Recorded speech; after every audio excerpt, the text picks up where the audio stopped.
Rəşad haqqında yenə deyirəm, çox şey danışa bilərəm. Prosta bizdə kotejdə bir toy olmuşdu.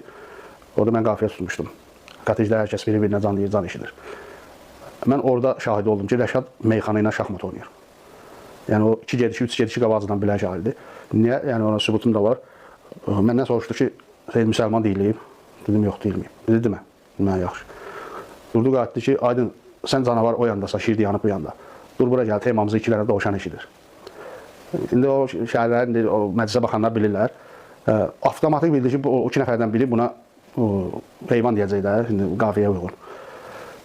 Şəhərlərdən biri qayıtdı ki, biz seçilək bir qırağa heyvan eşidir. Rəşad durdu dedi ki, mən Rəşadam, hamı bilir meyxananın atsanı. Bu da mənə heyvan deyərək güya tutur nöqsanı. Ona qalanda Əliyə deyiblər Allahın aslanı. Ay həcc danışanda quş buraxma, müsəlman eşidir. Yəni mən orada gördüm ki, yəni Rəşad çox fenomenal şairdir. Yəni həqiqətən də bu kişi meyxana ilə şahmat oynayır. Aydın qaqaş bu boyda şairdir yanıb bu yanda, bulqların üstündə komandirdir yanıb bu yanda. Sən canavar o yanda, sən şirdi yanıb bu yanda. Dur bura gəl, temamızı 2 dənə dovşan eşidir. Dur bura gəl, temamızı 2 dənə dovşan eşidir. Kotejdə hamı bir-birinə can deyərək can eşidir.